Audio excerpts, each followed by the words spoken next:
Friends, welcome back my YouTube channel. If you want to watch the super hit movie Hansel and Gretel, Witch Hunters in full HD, then first of all, give this video a like. And if you are visiting our channel for the first time, then subscribe to this channel. The name of the movie we're going to discuss in today's video is Hansel and Gretel, Witch Hunters. So we will give you information about how and where you will get to watch Hansel and Gretel, Witch Hunters film officially. Apart from this, we will give you a detailed look at the pre-production, post-production, budget, box office collection and filming of this movie. A detailed review of the movie will also be given in this video where we will explain the story of this movie in detail. We will also discuss the cast and casting performance of the movie. Apart from this, information about the music department and technical department will also be given. Because of this video is going to be very interesting and entertaining.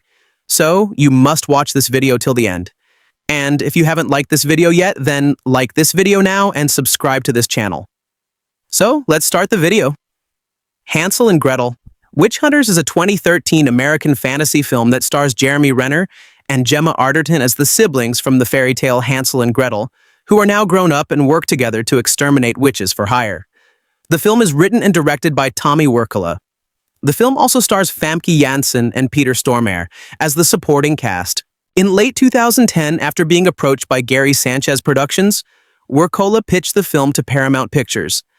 Renner was cast as Hansel in September 2010, whilst the role of Gretel was planned for Noomi Rapace before Arterton's casting in January 2011. Principal photography began in March 2011, taking place at Babelsberg Studio in Germany. Filming concluded in June that year.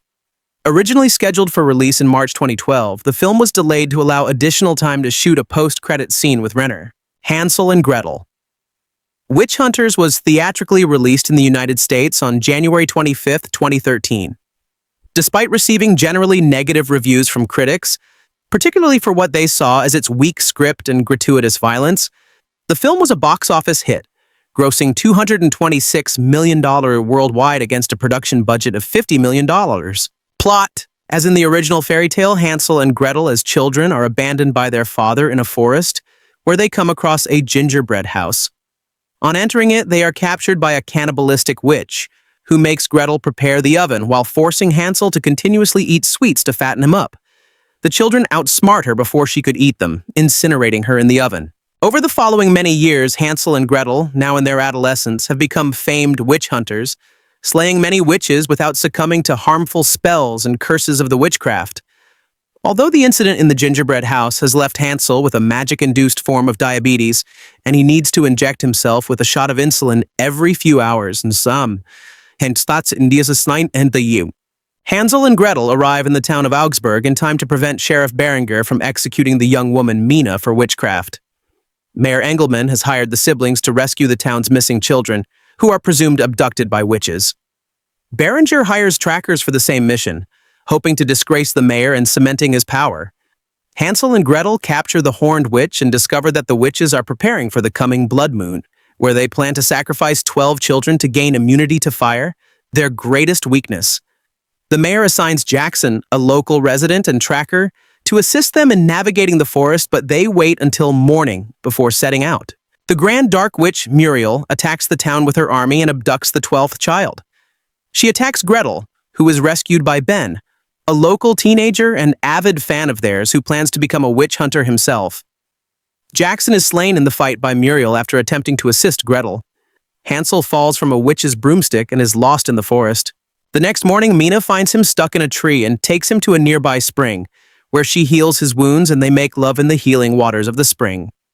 Gretel is attacked by Berenger and his posse, who beat her before being stopped by Muriel's troll, Edward. He kills all of the men and tells Gretel that he helped her, because trolls serve witches. Hansel and Gretel discover an abandoned cabin that they learn is a witch's lair and their childhood home. Muriel tells them the truth of their past. Hansel and Gretel's mother was the great white witch Adriana, who married a farmer. On the night of the last blood moon, Muriel planned to complete the fire protective potion, key to which is the heart of a grand white witch.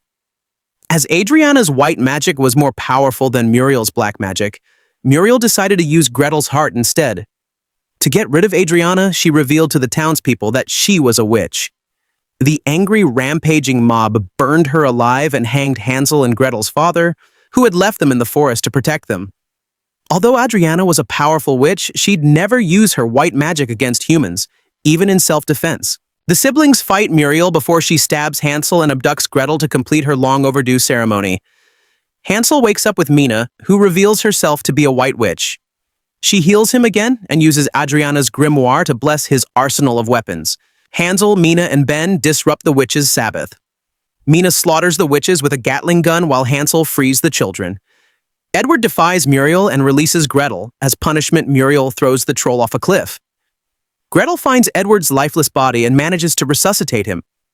Hansel, Ben, and Mina follow Muriel's trail to the original gingerbread house, now dilapidated and run down. Muriel kills Mina before Hansel shoots her. The siblings engage her in a brutal fight that ends with them decapitating her with a shovel. They burn Muriel's body on a pyre and collect their reward for rescuing the children. In the end, they head out on their next witch hunt, now accompanied by Ben and Edward. Cast: Jeremy Renner as Hansel, the brother of Gretel and a witch hunter who takes insulin following an incident at a witch's gingerbread house. Cedric Ike as young Hansel. Gemma Arterton as Gretel, the sister of Hansel and a witch hunter. Alea Sophia Budodamos as young Gretel. Famke Janssen as Muriel, an evil grand witch who rules over a coven of dark witches. Unlike lesser witches, she has the ability to change her appearance into that of a normal human woman. Peter Stormare as Sheriff Berenger, the power-hungry and brutal sheriff of Augsburg, who does not trust Hansel and Gretel. Production: Development Hansel and Gretel. Witch Hunters is the first English-language film and the first big studio production of Norwegian writer and director Wirkola, up to this point best known for his 2009 Nazi zombie-themed, independent horror and comedy film Dead Snow. Wirkola said he was contacted by producer Kevin Messick from Gary Sanchez Productions after the screening of Dead Snow at the Sundance Film Festival. So my first meeting, my first day in Los Angeles, was with those guys, and I pitched Hansel and Gretel, and they loved it. And they took me to Paramount 2 days after, and we sold it. In 2013, Wirkola said, "I'm still surprised that they went for it because it's a crazy rock and roll script. It's full throttle. There's lots of blood and gore and bad language. I often wonder how I got this movie made. It's all across the world now. But people really seem to respond to it, which is what we hoped, that people would enjoy this ride." An announcement of Hansel and Gretel. Witch Hunters sparked a production of several other Hansel and Gretel-based films made by different studios, including The Asylum's mockbuster Hansel and Gretel, Sci-Fi's Witch Slayer Gretel, and Lionsgate Home Entertainment's Hansel and Gretel, Warriors of Witchcraft. The film was a part of an overall Hollywood trend of witch-themed films, including Beautiful Creatures, which stars Thomas Mann, and Oz the Great and Powerful, set to be released that same season. The project was given a budget of $50 million co-financed by Metro-Goldwyn-Mayer, MGM. Concept and design.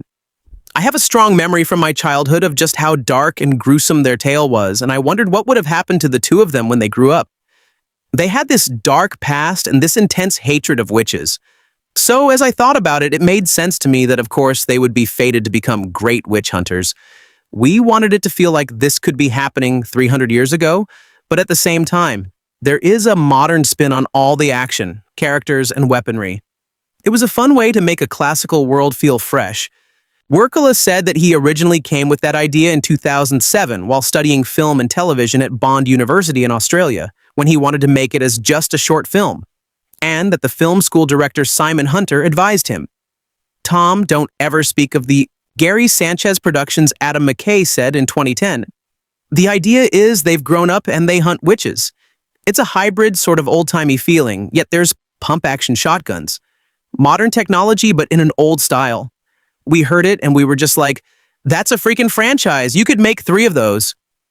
Dante Harper was hired to rewrite the script, aimed for having a gory but funny Shaun of the Dead vibe. McKay said inspirations included Sam Raimi's early horror comedy films like Army of Darkness, but also John Carpenter's movies, which we all love, and were all hugely influenced by the first Matrix. Obviously a really big one.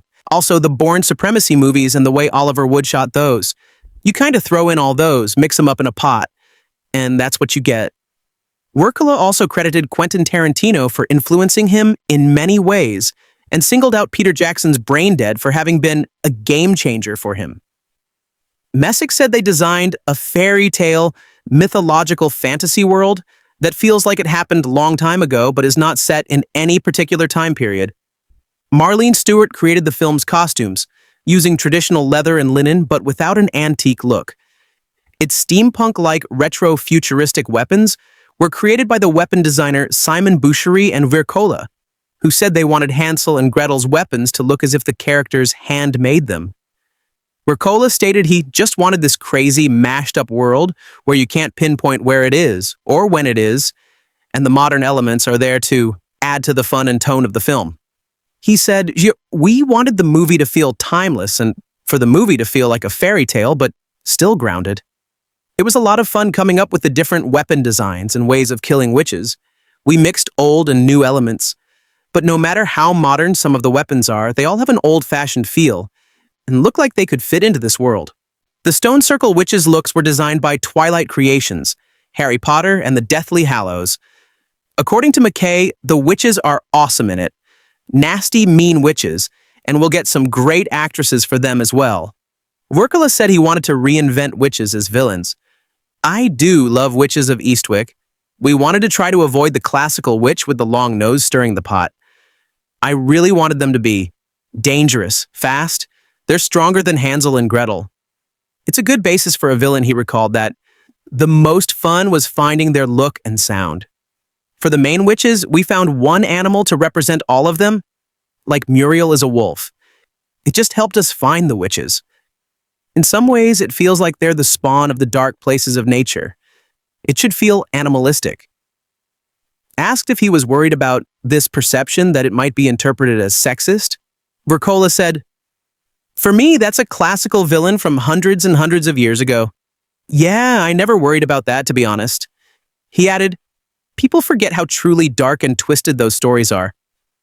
The original Hansel and Gretel talks about a witch burning alive in an oven, screaming and scratching. Ulrich Seidler's concept art for some of the witches was released on the internet. Casting and characters. Jeremy Renner, who played the film's adult Hansel, has stated that his initial attraction came from a one sheet he was given, even before seeing the script, showing Hansel and Gretel walking away and a witch burning at a stake in the background, which he found incredibly interesting. This scene was included in the finished film. He added, when I read the script, my first thought was, I can't believe this hasn't been done yet. It's such a great idea with so much potential. That dynamic was definitely a big thing. I loved that what Tommy Wirkola wrote left so much room for character. Wirkola said he wanted Renner in the role after seeing him in The Hurt Locker. Wirkola, who described Hansel as the loose cannon of the duo, gave him an additional character flaw of diabetes.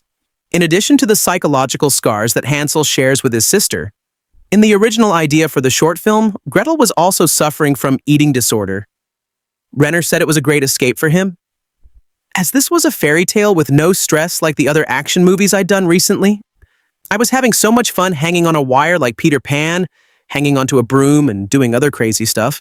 He stated, "That was one of the most fun jobs I've ever had because there's something magical about that old world fantasy thing." The role of adult Gretel, whom Wirkola wanted to be a really, really strong and fun female character, was originally planned for Noomi Rapace, who dropped out of consideration for the part prior to early January 2011. Diane Kruger and Eva Green were reported to also be in talks for the role. English actress Gemma Arterton was ultimately cast in the role. She impressed Wirkola with her performance in The Disappearance of Alice Creed, and after they have met, with her really filthy sense of humor, as the humor is essential to this film. Arterton said she was attracted to Wirkola's strong vision for the film, calling it very, very dark and bloodthirsty, and there's a lot of cursing. It's kind of got a Tarantino feel, really.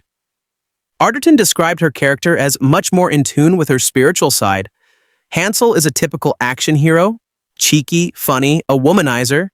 She's much more of a thinker, intense, internal, and a bit more open-minded than he is. She said that Gretel is a sexual character, but she's not having sex with anybody, which is a change for me because usually in my films I'm sleeping with somebody. She further explained the characters. Hansel and Gretel have this unstoppable bond, but they're also so different from each other. She's the brains of the operation.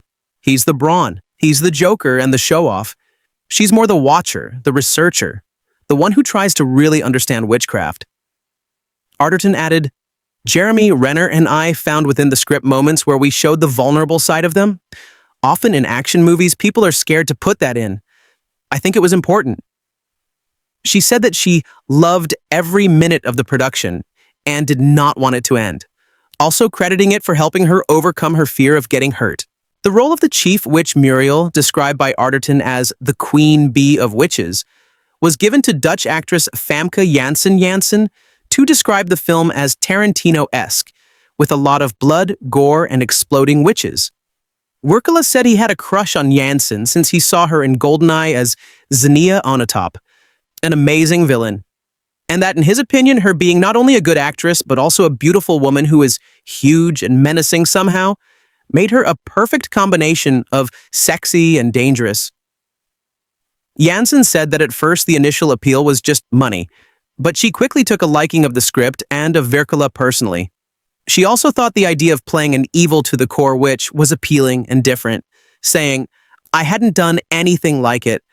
A character like a witch feels like you would have so much freedom, because there are no restrictions as to what you can do.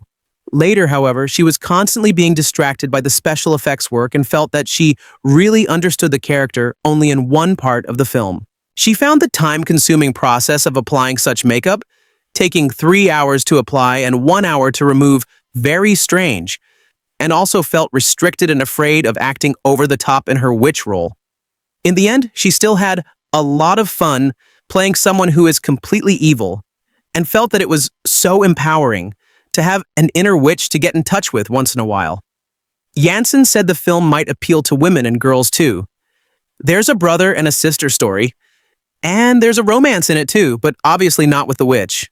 Nobody falls in love with the witch. Edward, a morally conflicted troll enslaved by Muriel, was voiced by Robin Atkin Downes and played by Derek Mears, Jason Voorhees in 2009's Friday the 13th.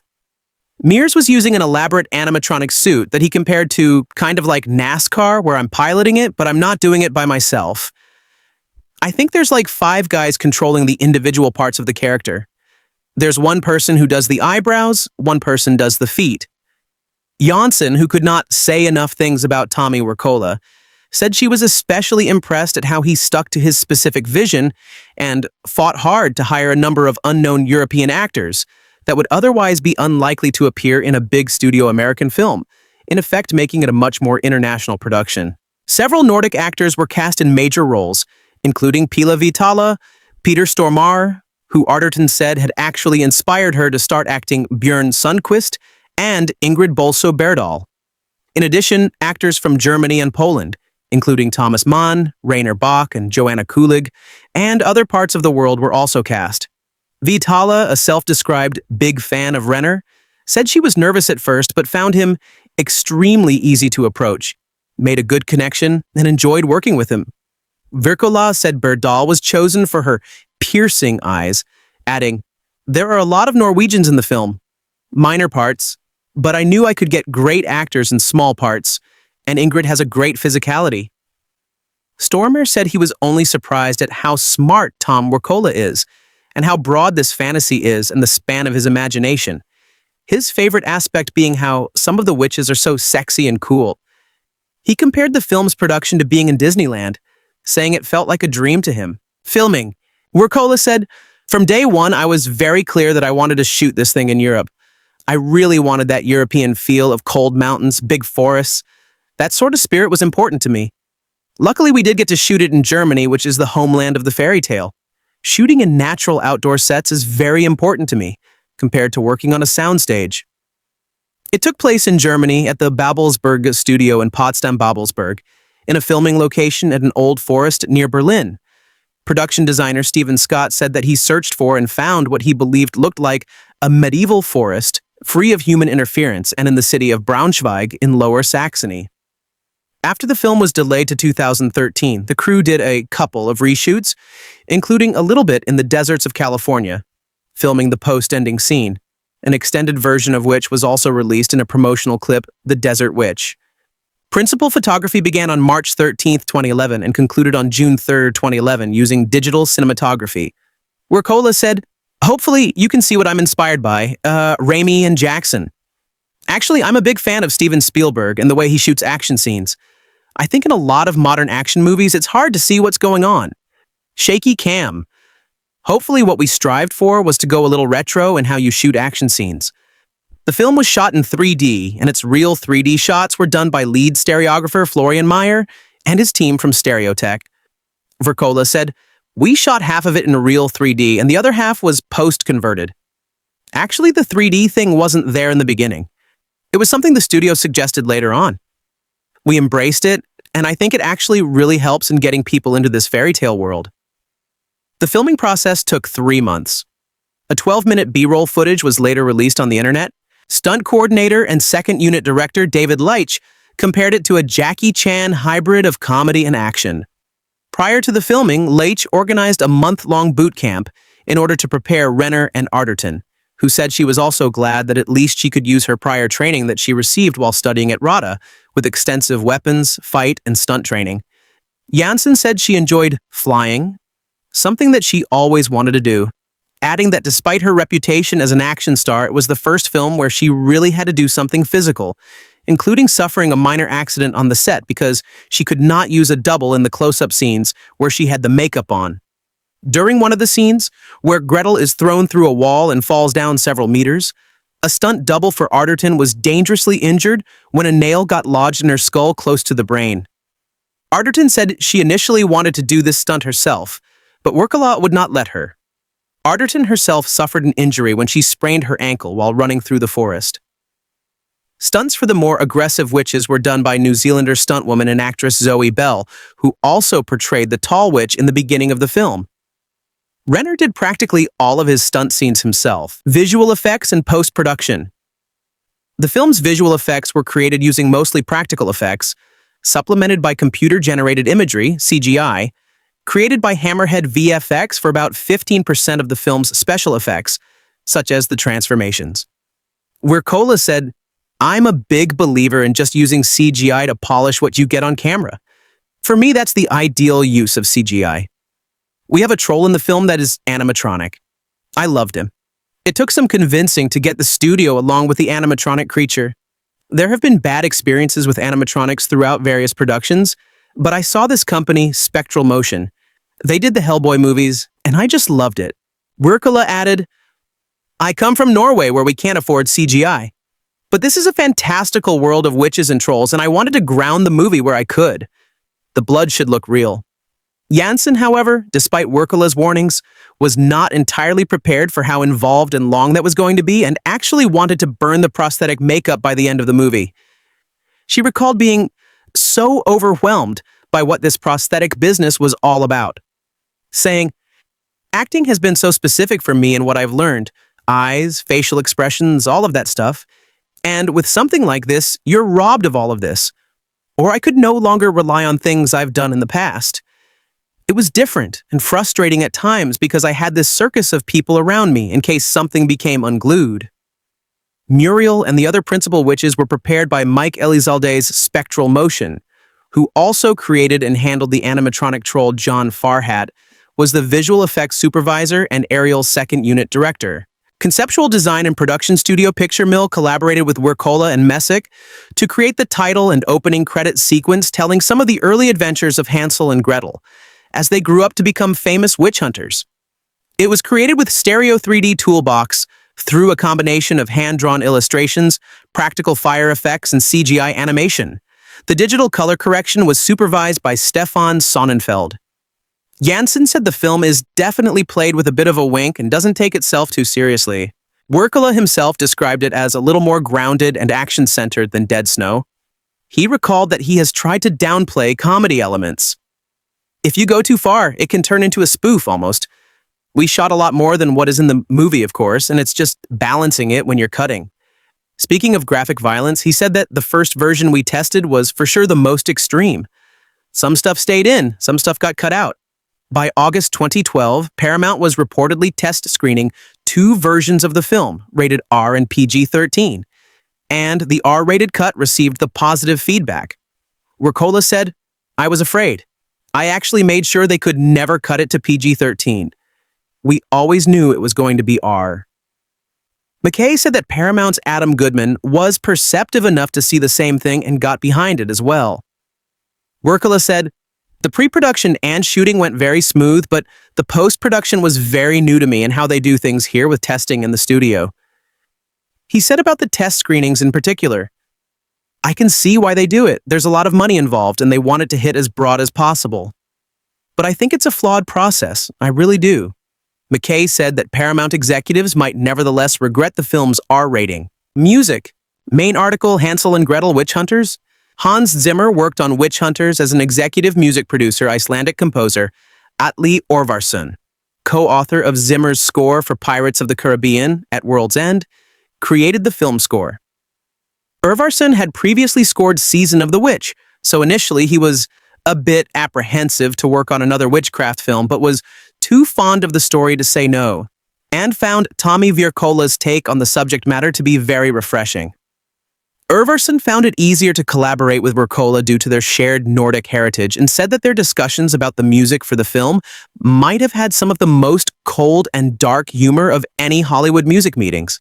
The film's soundtrack, Hansel and Gretel Witch Hunters, music from the motion picture, was released in MP3 format by Paramount Music on January 22nd, 2013. A physical soundtrack album was released on January 29th, 2013, from La La Land Records. The song Bundy by Norwegian rock band Animal Alpha is used during the film's end credits but is not included on the film's soundtrack. Release theatrical. Initially slated for a March 2nd, 2012 release, the film was pushed by Paramount Pictures to a 10-month delay for January 11th, 2013.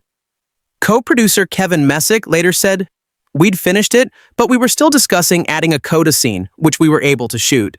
And there was always the consideration that Jeremy Renner had Avengers and Bourne coming out. So the studio made a wise strategic move in finding a good release date for us." Wirkola said that the main reason is because they wanted to wait on Jeremy. He was cast before Mission, Impossible, Bourne, and the Avengers. They wanted to wait until after those. I was, of course, disappointed then. But actually it helped because we came in under budget. And so the delay enabled him to re-add and shoot an additional scene that is set in the desert and which was cut from his original screenplay. The first trailer for the film was released on September 5th, 2012. The film was again delayed by 2 weeks to January 25th, 2013 in the United States and Canada. A statement from Paramount suggested that the film was delayed to enable it to be released in IMAX 3D format. In early January 2013, illegal copies of the film were discovered in a major anti-piracy bust prior to its North American premiere, Hansel and Gretel. Witch Hunters was first released in Russia on January 17th, followed by the releases in Indonesia and the Philippines on January 23rd, and in several nations across Latin America and Southeast Asia on January 24th. On the same day, January 25th, it was also released in more countries of Latin America, with the other parts of the world following between January 31 and mid-March 2013. The film was also released in the motion effects theaters using 4DX and D-Box motion enhancement technologies.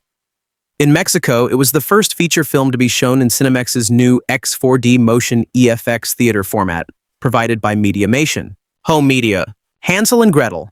Witch Hunters was released by Paramount Home Media Distribution on June 11, 2013, in its original theatrical cut and an unrated cut with an extra 10 minutes of footage. Aside from additional profanity, gore, and sexual content, and a few extra lines, the extended version features a few extra scenes. In one scene, Berenger blames the mayor for the witch's attack and murders him in public. The scene where Berenger and his goons assault Gretel is also extended. It occurs in between the scene where Mina heals Hansel and has sex with him, and shows that the men plan to rape Gretel right before Edward kills them. Reception. Box office. Los Angeles Times predicted the film would become a box office bullseye, with pre-release audience surveys indicating an expected $30 million for the opening weekend in the United States. 1 week prior to the US release, the film opened to a huge $8.6 million in Russia, the all-time 50th best opening in Russia, which made its international prospects look good, according to Yahoo News. Entertainment Weekly predicted the film would likely top the chart in its debut weekend with $17 million. Similarly, MovieWeb predicted $17.5 million. Paramount said they counted on $20 million. Speaking on January 31st, Wirkola claimed the film had so far opened in 19 territories and went to #1 in 18 of them. The U.S. initial midnight screening at selected theaters made an estimated $500,000, a so-so result. The film took the top position on its first day screening at 3,373 locations across the country, earning an estimated $6 million and suggesting a three-day total of $15 to $17 million, according to various estimates. The film topped the weekend's North American box office with $19 million. The first day's underperformance blamed on bad weather on the U.S. East Coast. In addition, it earned $25 million in several other territories where it had already been released, representing about 40% of the international market. However, it held well during its box office run, dropping only 52% in its second weekend and 39% in its third and fourth on March 19th. Reuters reported that while the film was no blockbuster in the United States, it was much better received in other countries for a $205.9 million total haul to date, including $24.1 million in Brazil, $19 million in Russia, $14 million in Mexico, and $12.8 million in Germany. The film's theatrical run ended on April 25th with a total gross of $225.7 million, including $55.7 million domestically. Hansel and Gretel, Witch Hunters was Paramount's fourth highest grossing film of 2013, following new graphic novel and franchise entries, World War Z, Star Trek Into Darkness, and G.I. Joe, Retaliation, respectively. It is estimated that following published production costs, marketing and advertising fees, and the percentage of international revenue that was lost by the domestic studio, similar fantasy reboots such as Snow White and the Huntsman, Mirror, Mirror, Jack the Giant Slayer, Abraham Lincoln, Vampire Hunter, and I, Frankenstein, fail to match the total studio winnings for Hansel and Gretel, Witch Hunters, which makes it one of the most financially successful films of the fantasy reboot genre. Despite having the smallest estimated budget and lowest Metacritic score of the recent entries, critical response. On review aggregator website Rotten Tomatoes, the film holds an approval rating of 17% based on 144 reviews, with an average rating of 4.20 out of 10. The site's critical consensus reads, alternately bloody and silly, Hansel and Gretel, Witch Hunters fails as both a fantasy adventure and as a parody of same. On Metacritic, the film has a score of 23 out of 100 based on 25 critics, indicating generally unfavorable reviews. Audiences polled by CinemaScore gave the film an average grade of B on an A+ to F scale. Claudia Puig of USA Today wrote, "This convoluted hybrid of fairy tale and fantasy, action, comedy, horror aims for campy fun, but comes off tedious and blood-spattered." Andrew Barker of Variety called the film inconsistently acted and somehow both underwritten and overplotted. And while the action is frequent and competently staged, it might feel too repetitive as yet another witch is ripped apart limb from limb, sending yet another wave of viscera sluicing toward the camera. Similarly, Stephanie Mary of The Washington Post wrote that, "After a while, it's easy to become numb to the repulsive sights and bored by action that once seemed intense and exciting, in this rarely funny spoof that's heavy on bone-crushing and blood-gushing," giving it 1.5 stars out of 4. Stephen Farber of The Hollywood Reporter wrote a scathing review saying that while Wirkola makes the most of the 3D technology, the film is too fanciful to be truly revolting for its gore effects, and despite its few wry jokes, the script is awfully thin. Roger Moore of the Charlotte Observer gave the film 1.5 out of 4 stars, writing that Wirkola focuses on the fights and flings all manner of viscera at the 3D camera as limbs are whacked off and heads and torsos explode. Less attention was paid to the story, and the dialogue is a tad over-reliant on the random F-word to land a laugh. Kat Murphy of MSN gave it 1 star out of 4, comparing this big-budget faux fairy tale about skanky witches to a downscale video game for dull-eyed teens, happy to lap up lame wisecracks and lots of gore.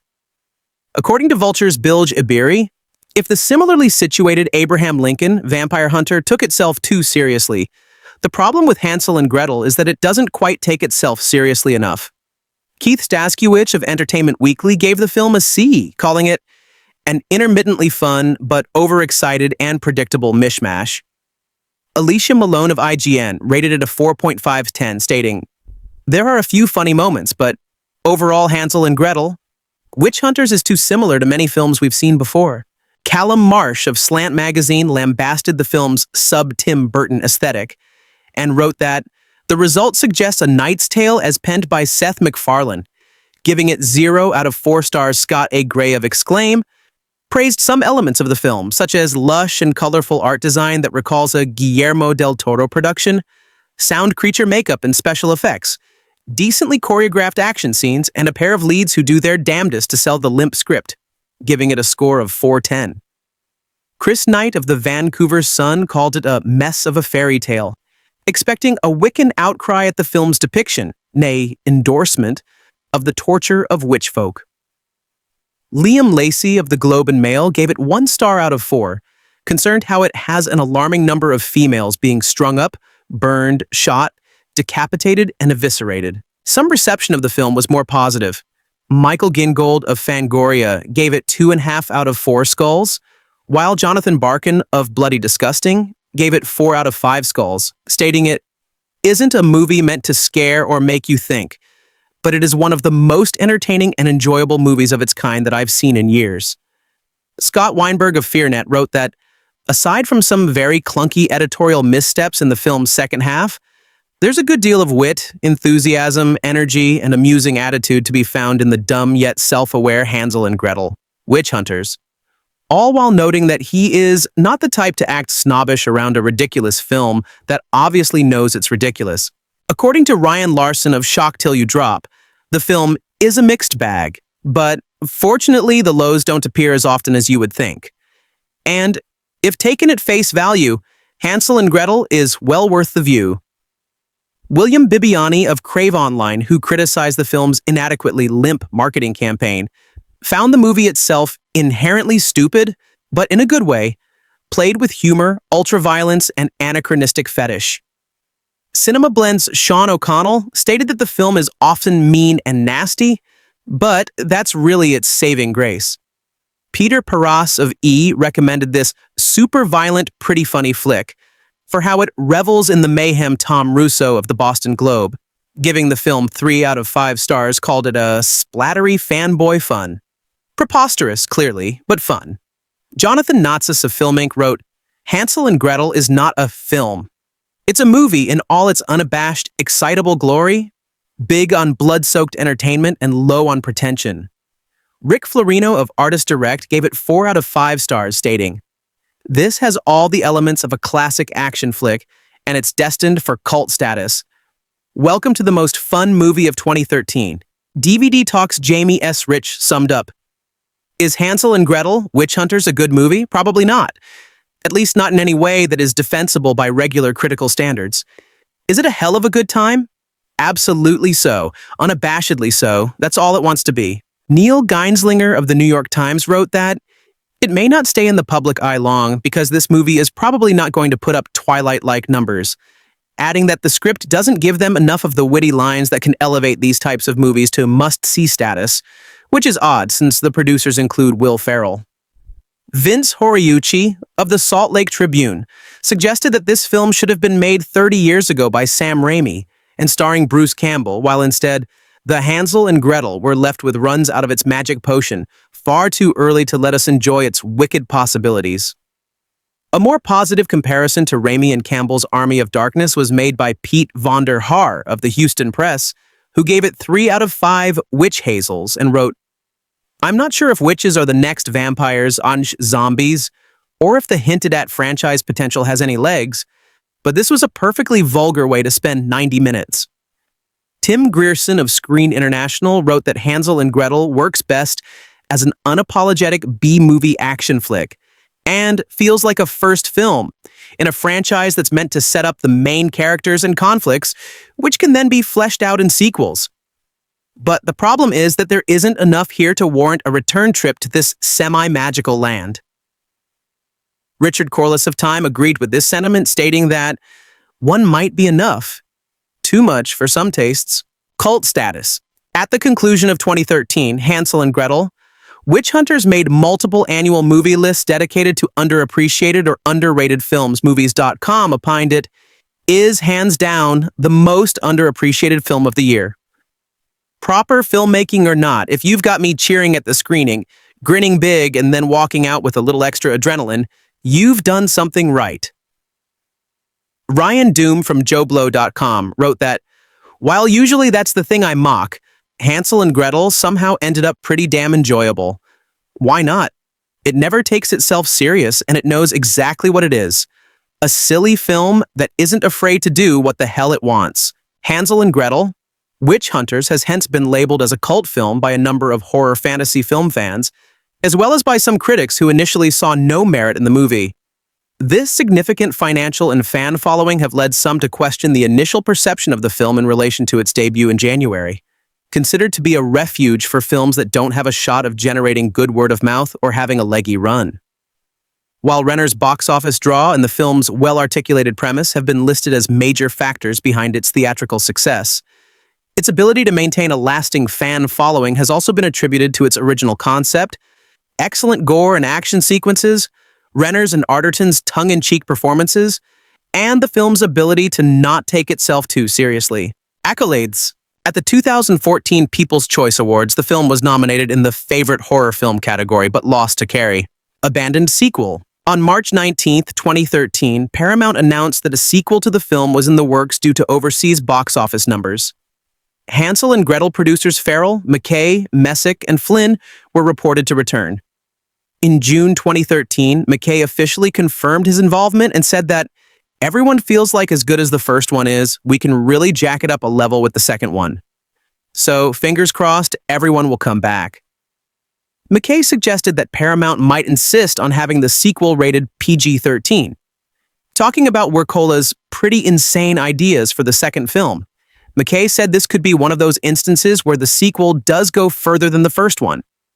Regarding the storyline, he offered one hint. Think of different kinds of witchcraft. In June 2014, it was reported that the sequel would have a 2016 release date. In September 2014, Wirkola announced that he would not be returning to direct the sequel, stating, "I want to do something a little bit different now and not just do sequels. I did write the script and I hope to be involved in it.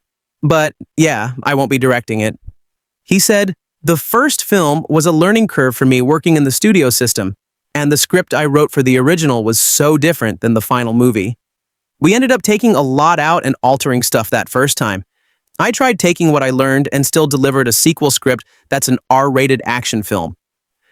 Shortly after, Renner stated that without Wirkola directing again, he might be less likely to return for the sequel. On August 7, 2015, it was reported that Bruno Avellán would make his feature film debut directing the sequel, with Wirkola as a writer and executive producer. Despite the flurry of media reports from 2013 to 2015, as of March 2023, no sequel has ever been released, and Bruno Avellán has yet to direct a feature film, citation needed.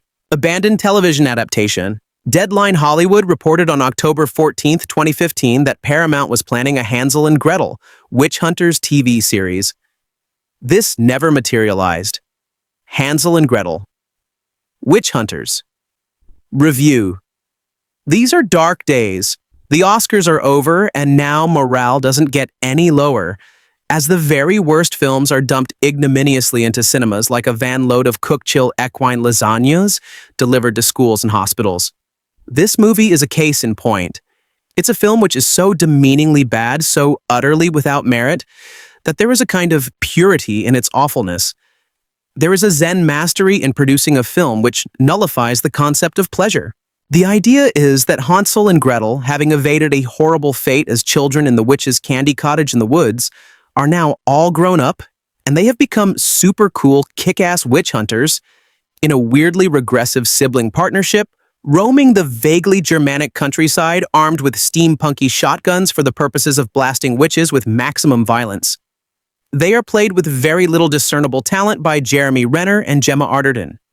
Peter Stormare phones in a bad guy performance as some sort of a tyrannical mayor, and Famke Janssen plays an evil witch whose face is always turning into that of a hyper-real crone. A digital effect that succeeds in being uninteresting and depressing at the same time. Watching this film, it is incredible to think that only recently I was raising niggling little objections to some minor things I wasn't sure about in Argo or Beasts of the Southern Wild. I feel like a billionaire who has become poor overnight. remembering when I was not entirely happy with a certain type of champagne. Hansel and Gretel. Witch Hunters is so uncompromisingly rubbish that it is impossible to watch it without your rage and despair doubling with every minute that passes. You'll feel like making all the Hollywood executives responsible stand up, like naughty school children, while you rage, "Which one of you greenlit this unspeakably bad film?" We're not going home until someone owns up. It manages to be nasty as well as dismal. There is a great deal of brutal violence and people getting their noses broken and heads squished. Women are punched and kicked all the time. People also have an unpleasant habit of registering their surprise at something by saying things like, "You've got to be shitting me," in a charmless way I haven't experienced since the Matrix sequels. How did Hansel and Gretel, Witch Hunters, get to be this terrible? I suspect that it may possibly have started life as something rather different. Two of its executive producers are Will Ferrell and Adam McKay, and I wonder if the film was not originally conceived as some sort of high-concept comedy, with the grown-up witch hunters perennially squabbling among themselves. Oddly, the movie does begin with a halfway decent gag. Bottles of milk have crude line drawings of missing children on them, like milk cartons in modern-day America. It seems to belong to a rather different film. And I can't help remembering that Owen Wilson's character in Zoolander is called Hansel. Perhaps the film got changed somewhere along the line, comprehensively rejigged as a humorless fantasy action-adventure. Well, I'm clutching at theoretical straws here. Maybe it was just always like this. Basically, Hansel and Gretel is a film that does not neglect any opportunity to be abysmal. Gemma Arterton, who can be very good in the right part, has to play Gretel with a fantastically irritating, phony, swaggering American accent to match Jeremy Renner's. Baffling since everyone else has a sort of Middle Europa-ish peasant voice, given that they live in somewhere called Augsburg. She is someone else who has this sadistic infatuation with violence, smirking at one of her victims that it won't be an open casket. The oddest thing about this movie is how it feels it has to give both leads some kind of romantic interest in order to nullify the creepy, incestuous impression. Hansel gets to go nude bathing with a comely white witch, but all Gretel gets is a bizarre and platonic Beauty and the Beast relationship with an ugly giant called Edward with a huge, misshapen head. Why? It doesn't develop the plot in any interesting way whatsoever. Plot: Hansel and Gretel are bounty hunters who track and kill witches all over the world. As the fabled blood moon approaches, the siblings encounter a new form of evil that might hold a secret to their past. I've always liked this one ever since I'd seen in the theater when it came out. And since it doesn't get talked about a lot, I figured I'd give it some love. The cast all around give it their all, particularly our leads Jeremy Renner and Gemma Arterton, who both do a great job as Hansel and Gretel. Peter Stormare is always fun to watch. And Famke Janssen as our villain, who is menacing and does a good job overall. The action is solid all around, especially the final fight, which is well choreographed and doesn't rely on too much shaky cam or quick cuts, which I appreciated. However, my favorite thing about this one is director Tommy Wirkola's direction. Not only from the way he directs the action, but also his use of humor, which isn't forced, unlike a lot of films nowadays. So he manages to balance the tone effectively. Both uses of practical and CGI effects are well done and not too distracting. Now, sure, it's not perfect, but for the most part, it's very impressive. Writer-director Tommy Wirkola's style is one that will either delight you with its over-the-top gore and sick brand of humor, or will disgust you for the same reasons. I'm happily in the former camp. My first introduction to Wirkola's work was the fantastic original film Dead Snow. 2 words, Nazi zombies. While I missed his broader effort, Hansel and Gretel, Witch Hunters, when it opened in theaters, last night I had the opportunity to attend the premiere of the film in all of its uncut glory. The film may not have found its audience stateside, but the global box office of nearly $225 million gives hope that Wirkola will be around for future efforts. Perhaps the unrated cut version of Hansel and Gretel, Witch Hunters, available now on digital platforms and due out on Blu-ray, Shocked DVD on June 11th, will find more of a home with American audiences. For my review of that particular cut, which features 12 minutes of previously unseen bloody and violent footage, hit the jump. While not as wholly original as Dead Snow, Wirkola certainly does put his own spin on the fairy tale of Hansel and Gretel. Rather than helpless children lost in the woods and getting fat by gnawing on candy houses, the brother-sister duo discovered their particular knack for witch hunting at a very early age. After an introductory scene that establishes Wirkola's brand of comedic horror much better than the film's marketing campaign did, we jump forward in time to a Frankenstein-ian little burg populated by townspeople who are terrified by the recent plague of witches and eager to burn suspicious ne'er-do-wells at the stake. Luckily, the mayor of said town is a soft-spoken and rational man who hires the heroic witch hunters to solve their problem for them. Things don't go exactly as planned. Wirkola sets up a pretty basic premise. Send the witch hunters after various witches terrorizing the countryside. Introduce a cast of memorable supporting characters aligned on either side of the good-evil line, and throw in a few plot twists to keep the audience guessing. Jeremy Renner and Gemma Arterton get equal amounts of ass-kicking and one-liners, though they're a bit too sexy together to be a believable brother-sister duo. The co-stars, played by Peter Stormare, Thomas Mann, and Derek Mears, among others, are solid additions who hit all the right notes with the audience, whether they be dastardly, comedic, or just endearing.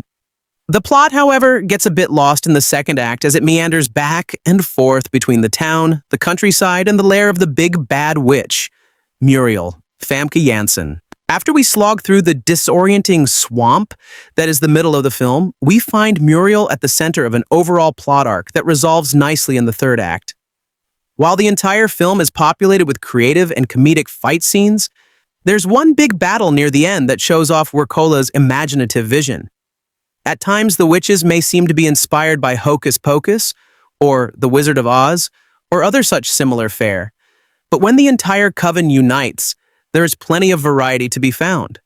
Albino witches, half-witches, Siamese twin witches, and more swarm over the cliffs in an all-out battle against the siblings. While this is the biggest set piece of the film, Hansel and Gretel, Witch Hunters resolves in a much more personal battle that does justice to the heroes at the center of the picture. Since I missed the theatrical release, it's hard for me to say just where the 12 minutes of previously unseen material was cut in. Before the screening, Wirkola said that although some films claim to have scenes too graphic for audiences, that was actually the case with Hansel and Gretel, Witch Hunters. Some of his more controversial scenes, such as a witch about to eat a tiny baby suspended by a rope, were still too far out for the uncut version, though perhaps this scene will make the Blu-ray release. Scenes that did make this cut included a number of grisly head smashes and bloody explosions. The extra minutes take the film to an even 100 minutes of runtime, which might account for some irregularities in pacing of the uncut version. Still, they're worth it for those who like Wirkola's sensitivities. What really sells the movie is Wirkola's style, which I touched on earlier. His brand of humor and horror is a tough one to market. For example, Hansel getting the sugar sickness from eating too much witch candy that requires him to inject himself every few hours. On a related note, that style is particularly tough to massage into a film with broad market appeal. After seeing the uncut version, it's apparent to me that Wirkola remains confident in his own vision and hasn't been made generic by the Hollywood studio process. It's refreshing. It's also encouraging to know that Wirkola's films can find success on the global scale, meaning this won't be a one-time opportunity for him. Do your part to keep Wirkola relevant, and check out Hansel and Gretel, Witch Hunters, available now on digital platforms and on VOD and Blu-ray DVD on June 11th. There is a certain seriousness that a fantasy film like this needs, or else any suspension of disbelief is impossible. The attempt to make this into a so-bad-it's-good film by playing up the campiness of the whole project is a total failure in my eyes. A Hansel and Grey is trying to be a parody of these kinds of movies at points, and is failing miserably where something like Of the Brothers Grimm was a partial success. A Hansel and Gretel is a total disaster. There is no subtlety here, no effective satire, just a collection of cliché, dilda copyright D plot points and non-existent drama. It's terrible paced with the action moments too far apart and with an awful lot of wandering around aimlessly in between. In a film where every other element is so terrible, only the action scenes are going to save it. So it's really odd to see large stretches where very little is happening on screen to advance the plot or to get us to a point where the interest will be rep. The main plot trips along without any sense of verve or excitement. The kind of absence in this sort of action movie that is just so damning with what pitiful subplots we are offered up, serving only to make the entire thing worse. The portions set around the town are dull and derivative of any positive feelings. The sections wandering around the wood are interminable, and everything just feels wrong. Where the film should take its time in establishing character, like in The Town, it rushes where it should speed, up like the latter half of the second act. It's those to a crawl as the characters tumble around the wood looking for random encounters like an RPG party. The characters are stale as can be, one-dimensional, flat, whatever words you want to use to describe the moving props that inhibit the screen. Only the barest amount of filler is used to try and drag the title characters above the mirror. But even then, it barely works. In the end, they're just nothing figures with the most hackneyed and forced motivations and a secret past angle that is as predictable as it is pointless. Everyone else, and I do mean everyone else, might as well have been taken straight from the big book of throwaway characters with poor motivations, no sense of life, critical in a fantasy movie, and no reason for the audience to care about them at all. The romantic subplot boils down to little more than an awkward and rolling scene at a hot ring with no feeling that there is a genuine attraction between the two characters involved. In fact, without treading on the toes of the upcoming thoughts on the acting, there wasn't a single relationship or interaction in this film that felt in any way above the grain, with most of them just being a continuation of the film's overall awfulness. The villain, whose name I can't even remember, is severely underdeveloped. The sort of evil for the sake of being evil antagonist that I just can't bring myself to care about or view as someone worthy of being a threat to the main characters. She cackles, she kills the lesser bad guys, she dies. The end. Who cares? With your two main characters not exactly setting this fantasy world alight with their adventures. This is the kind of movie that really needs a strong, villainous presence. Perhaps someone like Charlie's there, and from a Snow White, and the huntsman who, while overacting to the very hilt, was at least a strong presence on screen. The Wicked Witch of this production can claim no such thing.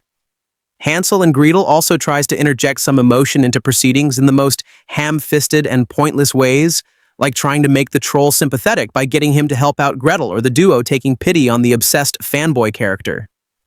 This is also much sentimental thriest kind of way to try and get an audience to connect with a character, and it requires far better performances than the ones that we are given here. That troll character seems to exist for no other reason than the mid-film change of heart, and I simply couldn't bring myself to care enough. There are so many plot holes here that it would actually be a waste of energy to try and recount all of them. Most of them are of a pretty minor nature, like how the witches in the finale end up flying straight into the one stretch of wire in the forest for some reason. But the film is just littered with them, and it badly affects things. The budget here is too big for this to be of an asylum level of plot continuity. Then there are just the really odd plot points. The stupidest of which is the Hansel character being diabetic. I mean, your male lead, the hero in a fantasy action movie, and his Achilles heel is that he has fantasy diabetes, the kind where he has to take an injection of some black liquid every few hours like clockwork, or he immediately starts falling over. How did he find a hypodermic needle? How is he not getting an infection? The only way to get past a film like this that includes such ridiculous plot points and a lack of understanding of how diabetes works is to try and shut off your brain. I suppose, but as I have previously outlined, that is not something that I am willing to do. You don't have to look too far here to see where the problems start. Norwegian director Tommy Wirkola doesn't exactly have a stellar pedigree when it comes to making truly great movies.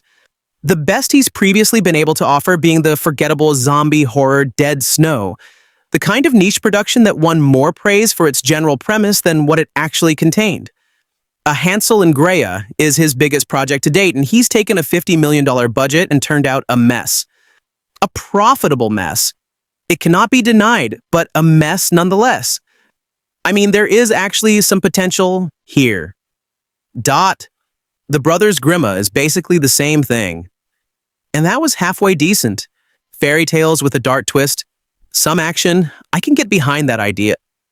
And I don't even mind the inherent ridiculousness of the famous sibling pair turning into a Lethal Weapon-style outfit.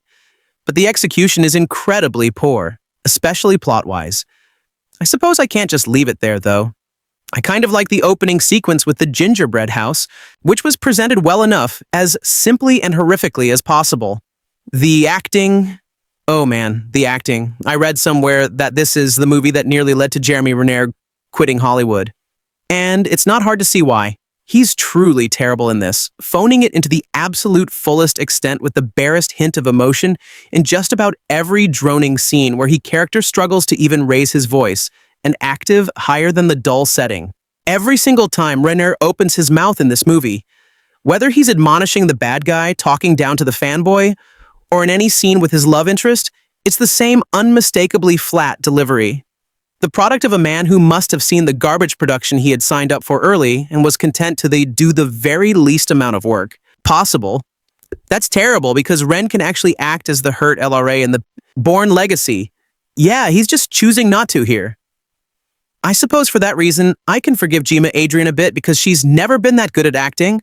The love interest in the surprisingly passably Prince of Perse adaptation is as high up as she has ever gone if you don't count her 10 minutes showing Ina Quantum of Salasa. She's just as terrible as Renner though, but at least we can safely say that this is the height of her ability as opposed to the minimum from dealing with the fanboy ogling her breasts. One of the only reasons Arterton was cast, I imagine, to the showdown with the evil witch. Adrian's performance has about as much emotional resonance and no ability as the laptop keys I'm currently typing this on.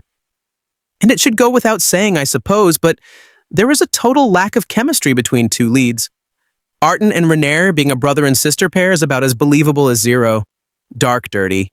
So Maya being a likable character. Bam. Jensen, who is well regarded for her work in a lot of roles, not least the Axbana franchise and the hit TV show The Good Wife, is our villain. But she just has nothing to work with other than be evil. Her character is so one-dimensional and uninteresting that there is nothing she can do to alter things for the better, especially behind all of the makeup. She sneers. She has an evil laugh. That's it. God, who else is there? A collection of B-movie rejects really, or debutantes struggling through Piota, is the amazingly poor love interest for Hansel whose Germanish accent seems to change to a more posh English one halfway through without any explanation. Thomas Mann is the aforementioned fanboy who is an annoying as he is unimportant to the overall plot. And Peter Starmer is the gruff sheriff who gets killed off halfway through after briefly threatening to be a believable villain. It really is a terribly acted production from start to finish. Easily the worst I've seen this year, even worse than The Great and Powerful because at least there were a few people trying in that film. Visually, it's an unimaginative production. The same log cells are used over and over again. Most notably a woodland area that looks excessively drab and repetitive. Same thing with the dark, unremarkable town streets and rooms. Just nothing to write home about whatsoever. No special level of detail or complexity to see. The lone exception is famous gingerbread house at the start, which looks like the right mix of fairy tale and twisted. And it was admittedly kind of neat to go back to the rotting remains of that home later in the film. But in terms of visuals in the camera work used, that's about as positive as I am able to really go. What special effects there are incredibly bad. Easily the worst I have seen this year. Only just pulling themselves ahead. Of the asylum level, the flying witches, the explosions, anything that involves a computer-inserted image looks tacky and fake, not fitting in with the real surrounds at all and just reducing the suspension of disbelief even further. Even the most basic things like the sudden appearance of bullet time effects at places are totally botched, and it continues on with basic prop work. The blood, and there is a lot of it, looks fake. The wrong color. The weapon props are so anachronistic that they start to just be points of amusement. After a while, it seems like every scene and location bar the aforementioned gingerbread house was made to the cheapest and least eye-catching level. The fight scenes are poorly choreographed and repetitive in nature, save from maybe the last one, which suddenly introduces lots of new witches for just a bit of variety. Nothing too complex here, just a series of punches, grunts, and a few more punches before the bad guys fall down with an occasional explosion or blood waterfall to spice things up.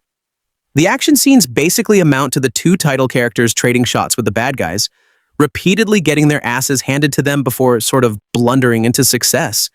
What's good visually? The troll is a decent construction, I suppose, if just a little unnatural looking after point.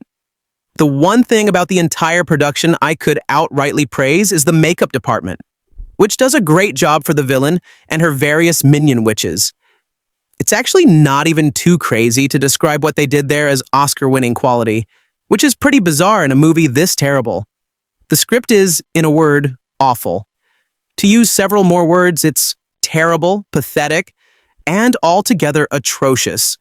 From the very first lines where Renner commences his acting by informing us that the best way to kill a witch is to light her ass on fire to Gretel, closing with "this isn't going to be open casket." This is a non-stop recital of terrible lines and inane dialogue. Marvel at the way whole scenes are dominated by basic exposition.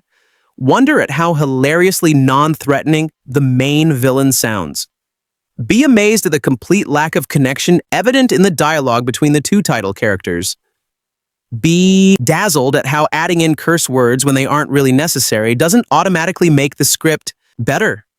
There really is very little to add. I can't think of a single bit of wordplay in this film that I actually liked, felt served the scene, or the plot to the full extent, or was in any way memorable for positive reasons. There is absolutely nothing special to say about the soundtracks or the score. I suppose it is a just about acceptable mix of orchestra and electric guitar, but it certainly isn't the kind of thing that you will be humming heading out of the theater. I tend to close on themes, but a movie this utterly shallow and piss-poor doesn't really have any beyond a bare scratching of the surface. I suppose you could say that there is a bit about the nature of the sibling relationship and all that, but with only the most minor adjustments, you could turn the two main characters into a bickering couple rather than brother and sister. I suppose there is your classic fantasy theme of good versus evil and the gray area that can exist between the two discovered when the sibling duo find out that they are themselves descended from a witch. But it really isn't that important to the overall production. A fleeting glimpse at something approaching subtly in depth a Hansel and Gretel, which hunters saw as just an empty vessel of a movie.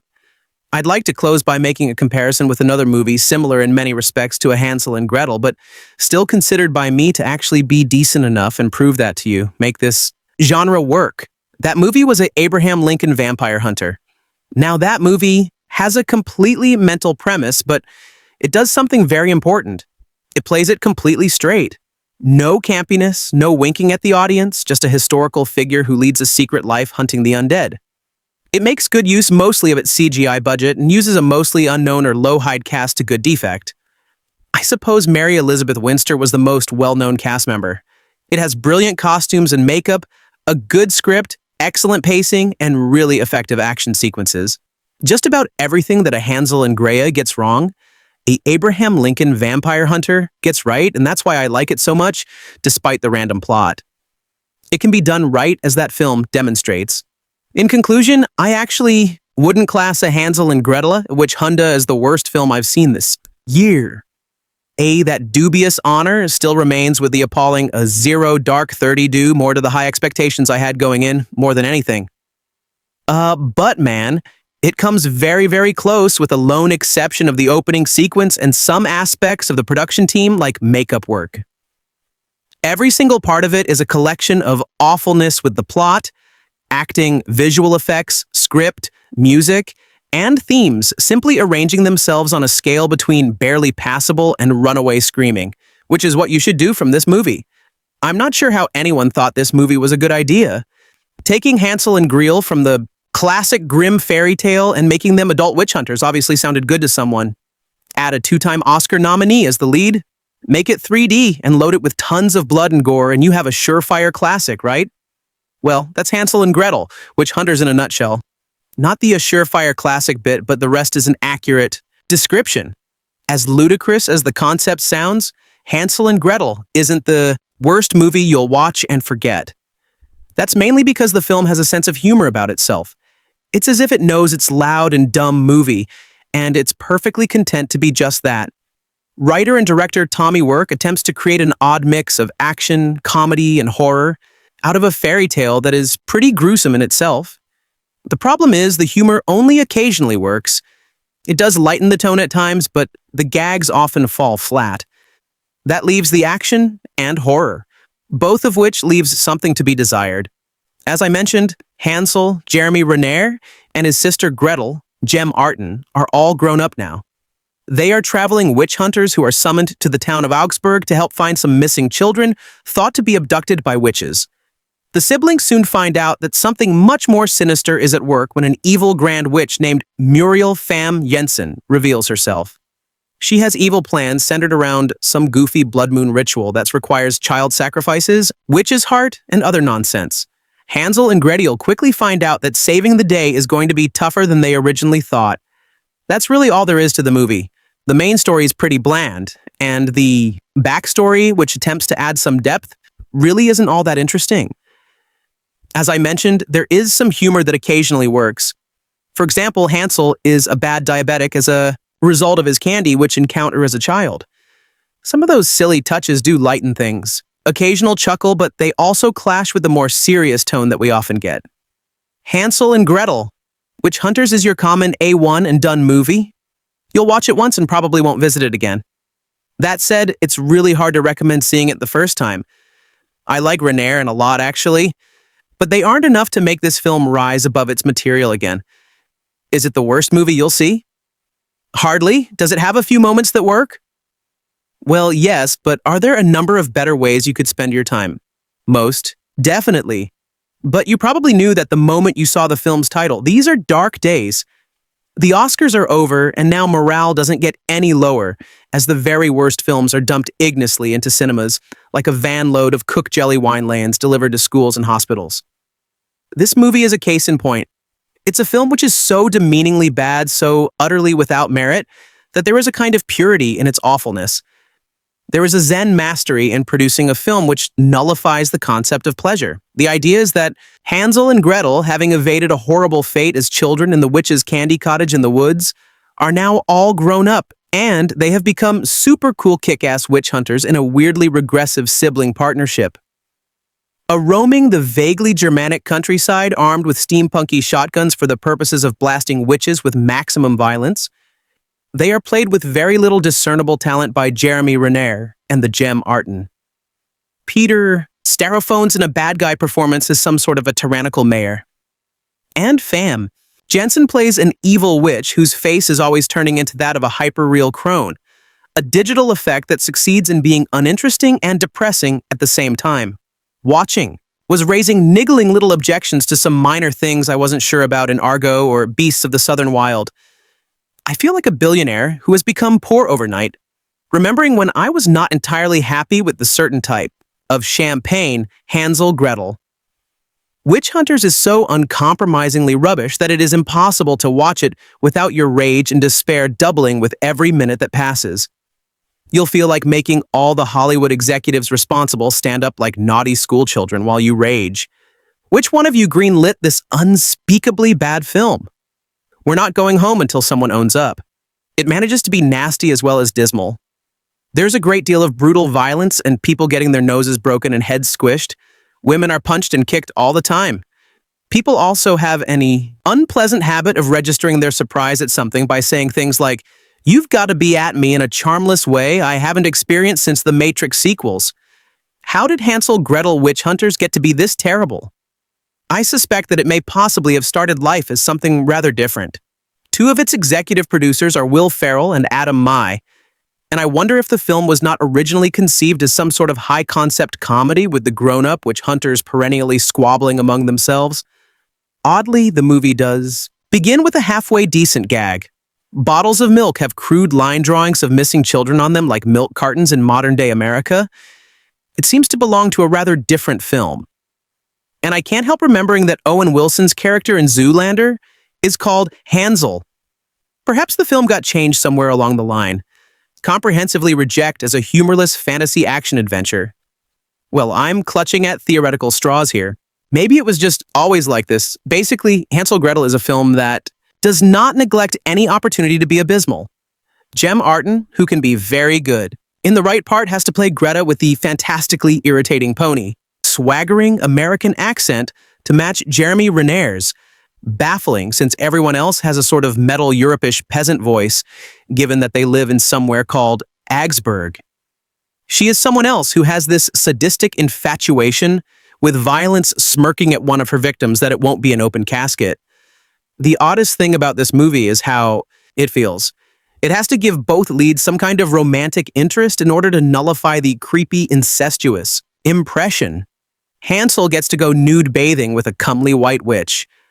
But all Gretel gets is a bizarre and platonic beauty, and a beast relationship with an ugly giant called Edward with a huge misshapen head. Why?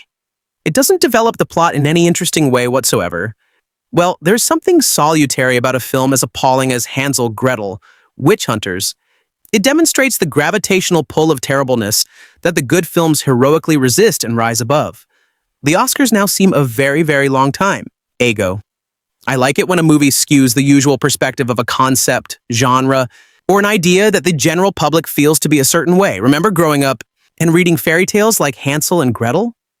Did you ever believe that it could become a more lighthearted version of Housing 2004, with more blood, action sequences, and the slaughtering of witches? No. Well, neither did I when I grew up. But someone in Hollywood must have, because that is what a Hansel Gretel, Witch Hunters is like in a nutshell. Whether or not that is a good or a bad thing, we'll see shortly enough. Hansel Gretel, Witch Huntresses starts off similarly to the fairy tale and continues roughly where the fairy tale left off by having the siblings becoming orphans at a young age. Years later, they become bounty hunters of the witch kind, since they seem to kill them efficiently. Hansel, Jeremy Renner, and Gretel, Gemma Arterton, have become experts in their field, seeing as they were able to kill a witch as children and somehow not die in the process. They are hard to find out what happened to some children, and the townspeople assume that it is the fault of witches and have gone the way of Python in the Holy Grail by seeing if a woman named Mina Pvatula is a witch. A witch by the name of Muriel Fahm Jensen has taken the children so that all witch kind can become more powerful. Thus, Hansel Gretel and a handful of sidekicks have to save the day and the children. But the movie is strung together with an easy-to-follow plot and numerous action scenes of the siblings hunting down witches. It has tried to add a sprinkle of complexity to the story by adding in a toss-away romance and a backstory to explain the siblings' ability to hunt witches and what happens to their parents. It just doesn't really add more to the overall story, though. However, it doesn't detract from it either. The love story does strike a chord for me, only because it was underdeveloped, or it ends in such an anticlimactic way. Between the backstory of why the siblings were orphaned and the love story, there is a whole good versus evil motif that tries to play out but ends up being underwhelming.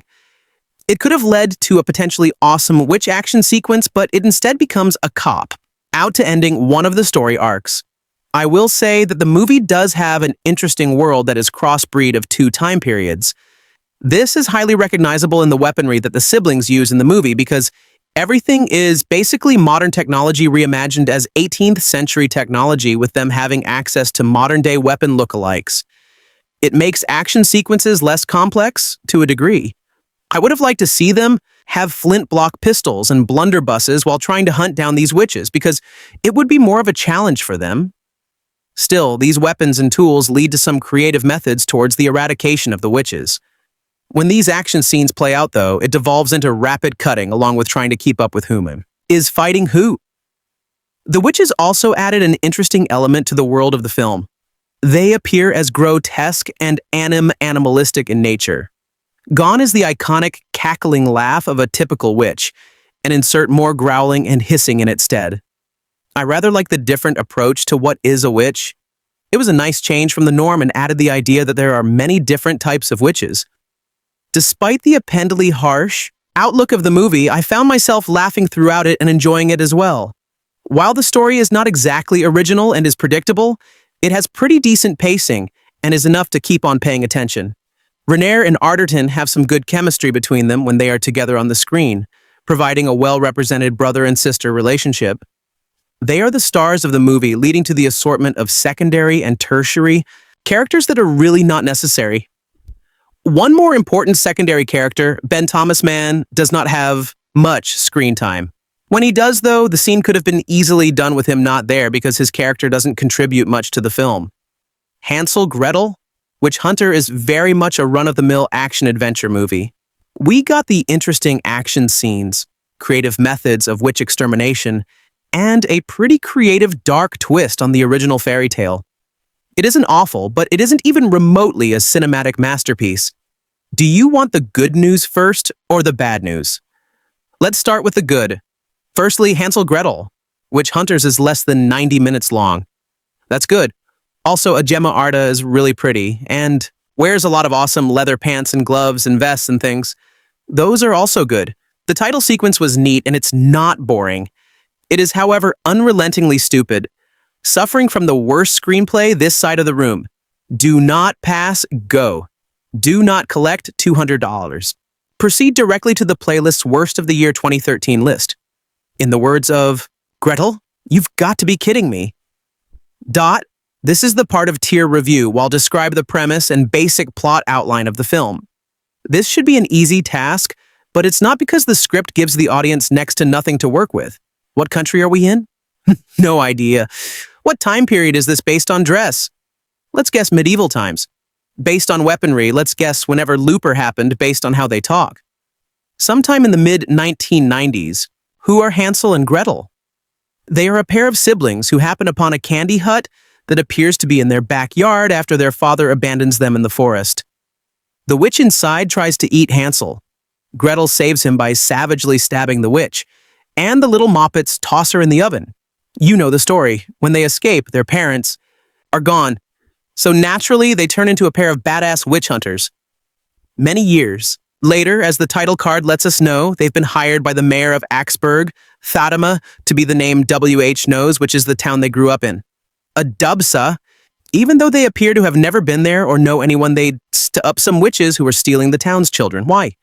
Who cares? Hansel's here to chew bubblegum and kick witch ass. And he's all out of bubblegum. Also, he doesn't want to talk about his parents. Okay, Gretel. Question mark. God. So Hansel and Gretel crash a Peter Stormer's witch burning party, saving this hat ginger chick with really pretty hair and inform Sheriff Starmer. I'd use his character's name, but I don't think it was said once that they're the new witch hunting sheriffs in town. Gretel punctuates this statement with a headbutt. And Starmer gets to wear a funny nose patch thingy. After that, he sends a group of dudes out to find the missing kids anyway, but Scary Hat, which a fam Genza is not having it, and she's like, this is my turf. And dismembers them all except one guy who she makes eat a bunch of worms.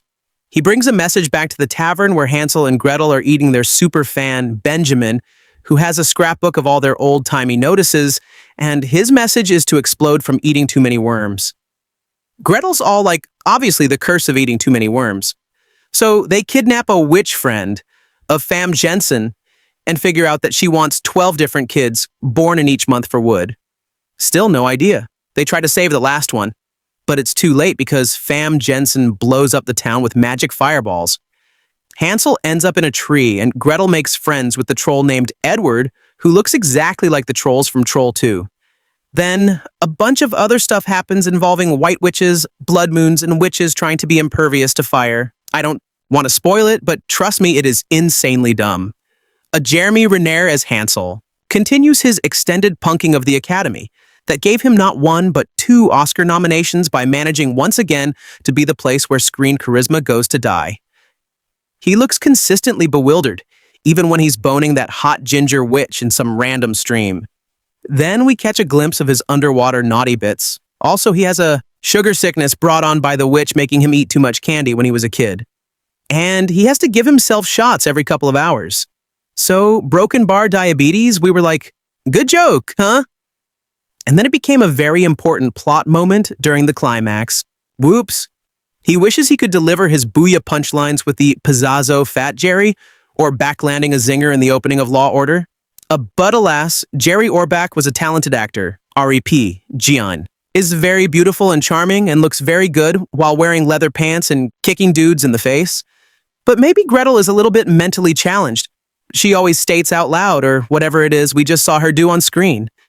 For example, I just had a dream about Mother, I need your help, N-word, etc. when Hansel and Gretel stumble on their old house. It takes them a good 10 minutes to recognize it. What we're saying is these two ain't the sharpest tools in the shed. Oh, what are the sharpest tools, however, is the arsenal of weaponry that HG are packing. There is a moment when Hansel pulls back a sheet to reveal a whole bunch of machine guns and bullets and grenades and heavy metal plays for like 2 minutes. Sweet, dude. What I'm trying to say is that the movie is incredibly violent. If you love watching women get punched in the face, especially Gemma Arterton, who gets punched in the face a lot, you will love HGW. I guess it's good they're keeping a lot of stunt women employed. But still, it's a gratuitous amount of lady punching and lady shooting and heads being squished. Like so much raspberry jelly at the film is nauseating in 3D and makes ample, almost comical use of the format, missing not a single opportunity for wood shards or arrows or buckshot to fly at the audience. The fight scenes are cut too quickly and with too much camera movement to even discern what is happening. It's messy, blurry, and motion sickness inducing. Written and directed by Wirkola, it's unclear if Wirka himself read the script before the shoot. Not only is not even a single character more than one-dimensional, but every line falls flatter than a witch dispatched without Gatling gun. There are many problems with a Hansel Gretel, and every one of them leads back to the dud of a script they are working with, where the anachronistic dialogue never found a place it couldn't chew horn and gotta make that a rating count. Bam Jensen says once upon a time, in a shitty little town, and we can't help but steal the words right out of her mouth for this. And unfortunately, a broken bar, there was a really shitty movie.